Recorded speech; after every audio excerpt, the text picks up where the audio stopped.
Hey everybody, and welcome to module number 1 of our class. Let's dive right into it. What I hope to do is give you just kind of an overview of what the module is about, and to give you some sort of idea of what the expectations for this module are. So each of our 8 modules start with this overview, and this one is writing as a conversation. Now, when we think of conversation, it's a back and forth, right? Like I say something, you hear me, you respond, right? And it goes back and forth. Writing as a conversation may or may not really be a conversation. In a classic sense, where I like to write an essay, and I publish an essay or turn it in or whatever, you have to anticipate what those questions or what those reactions or responses might be. But there are other times in which we do have a conversation in writing through discussion boards or other kinds of formats where I write, you reply, I write, you reply, we go back and forth, right? So what we're looking at here is just this kind of idea of writing as being that conversation. We have a list of what our activities for the class are, what our learning tasks are, and we also get some objectives down here. So let's get right into the content.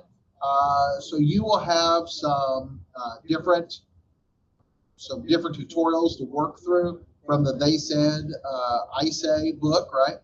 And that'll kind of walk you through that process and give you a sense of what it's like to respond to a text, to absorb, digest, and then respond. The first big thing that we're going to look at is this slideshow here, rhetorically describing a text. And what that means is looking at a text and looking at the rhetorical situation and being able to be critical consumers of that message and really be, asking, I don't want to say tough questions, but asking questions of the text and understanding if those things influence the way, what the text was or why it was written in a particular way or what they were trying to say with it. So we look at the title. Obviously, that's the first place we interact with the audience. The author. When we think about the author, do we know anything about the author? And do those kinds of things help shape the message or the way the message was created or what they're trying to do? You think about Stephen King, right? Like every one of his books, we assume, if we saw a brand new book and it's by Stephen King, we're going to assume it's going to be a horror film or a horror book, right? Like we just assume that's what he is because that's what most of his work has been previously. We are going to assume that much of it is set in Maine. This is where he's from. Again, most of his other works have that same setting.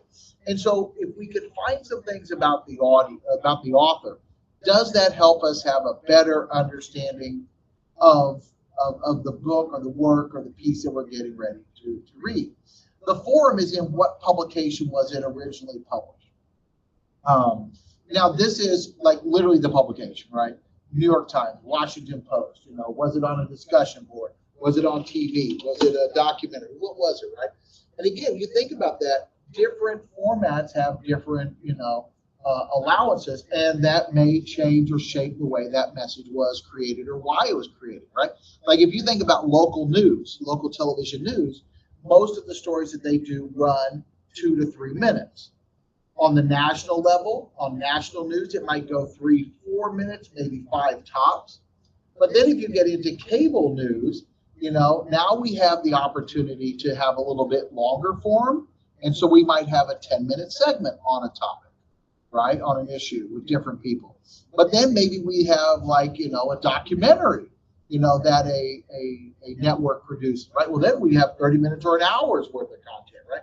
And so the publication does have, there are some things with publication where this was printed, where this was published, where this was produced, that might help shape that. And if we know that in advance, we might understand a little bit better. The genre, what type of writing is it? And this is not nonfiction fiction, right? Like this is editorial, opinion, this is informational, this is argumentative, this is, what kind of writing was it? The audience is who we believe this was originally published for or aimed at. Now, again, we might see that in the name or the information about the publication. We might see it in the author, like, oh, this person, writes for, a generalized audience, right, for a specialized audience or whatever, right? Think about who the audience was intended. That doesn't mean who is actually reading it. Like you're sitting there reading it and say, oh, I am blank, right? This is the audience. It's who do you think is most likely to have received this message? And then the last one, which I think may be a little bit, I don't want to say misleading, but very easy to overlook, which is the purpose. What were they trying to accomplish? And by that we mean, were they trying to get something to happen? Were they trying to get people to buy into something? Were they trying to move the needle on whatever, right? So what was the author hoping to accomplish with that written work? We then move over to module exercise number 1, which is getting familiar with the course and the closed theme research theme. This is a quiz or an exercise which is going to ask you to go through IVYLearn and the syllabus in different parts, to find particular information and bring back. It's kind of a way for us to make sure that you have you've seen the text, you know what's going on, and to get a sense of how what kinds of things were going to be important for us. So that will be a nice opportunity for you to explore and to show what you're getting out of the structure. Then we are going to start preparing for our first discussion board. Now, discussion boards are very important parts of a lot of college classes. These are opportunities for the students to share with each other and to really be able to have a conversation. Now, obviously, this is an online class, and so you won't necessarily be with all the people in the class, right?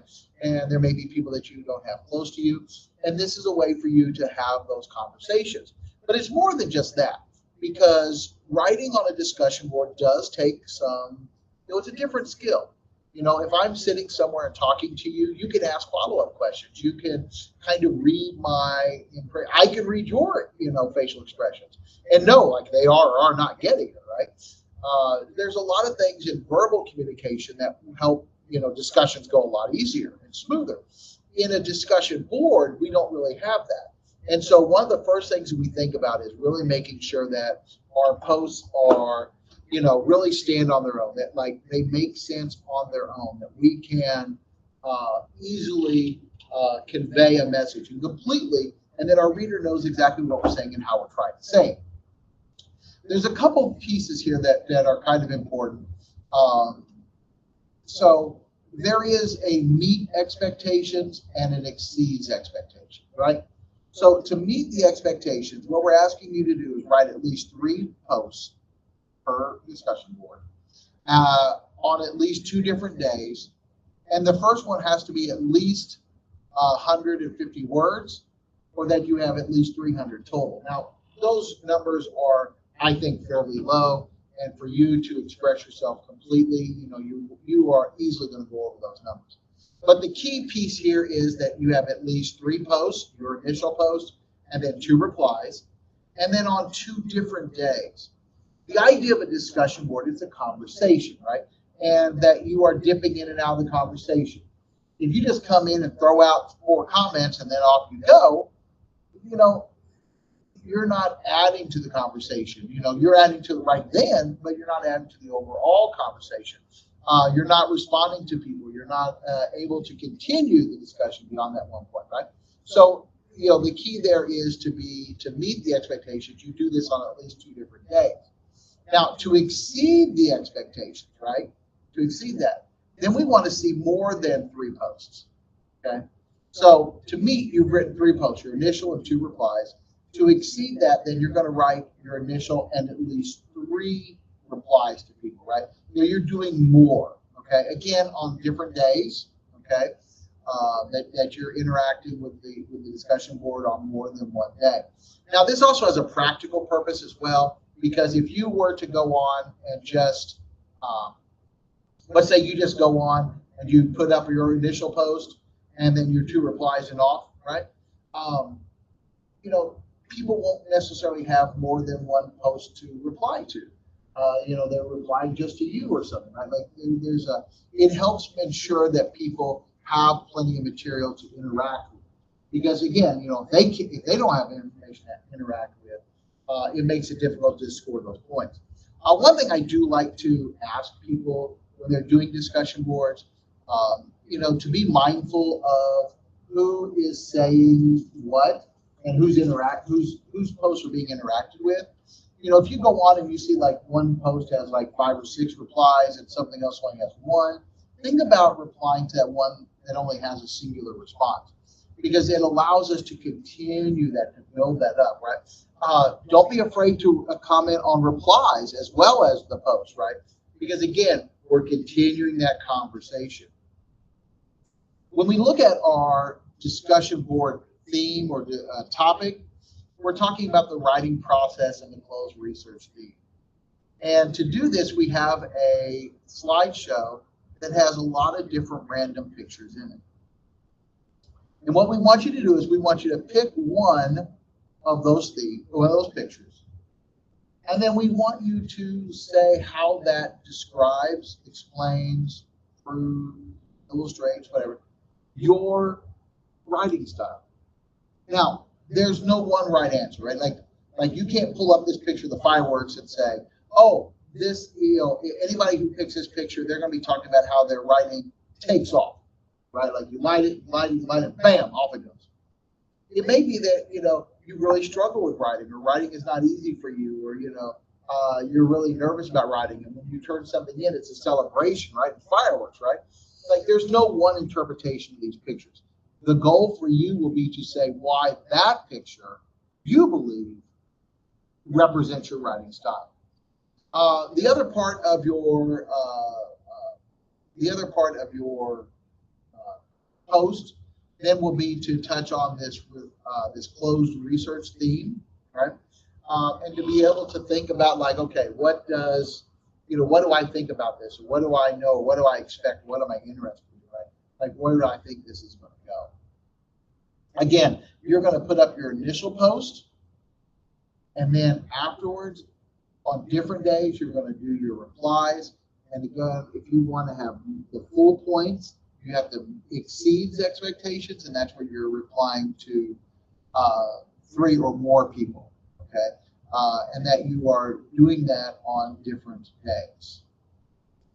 As we kind of as we kind of hit the end of our first module, there's a lot of background information. There's a lot of pre-learning, if you will, foundational work to get you into the next unit. So I do like to warn people that Unit 1 is fairly easy to get through, but it's not indicative of the amount of work that you're going to do for the rest, right? So really think about how do you prepare yourself for that, right? Like this is a good start, but it's not like, you're going to have other units, other modules where you do a lot more work, right? And this is going to feel really easy, and I don't want you to get a false sense of security. Something else that I would really like to point out as you are doing this is please make sure you're reaching out if you need help.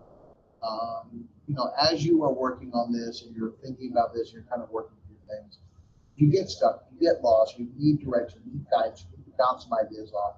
Please, please, please make sure you're reaching out to me, right?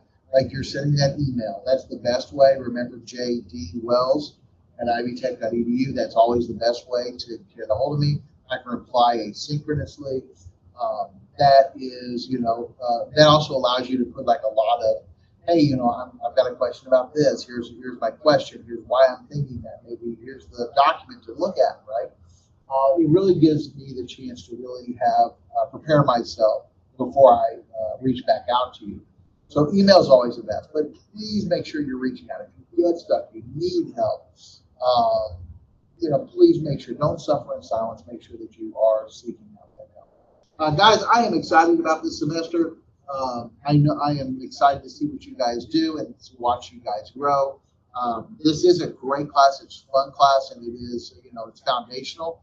My goal is to make sure that you have a lot of pieces that you can take with you into your other classes, and that you'll be successful in those classes as well.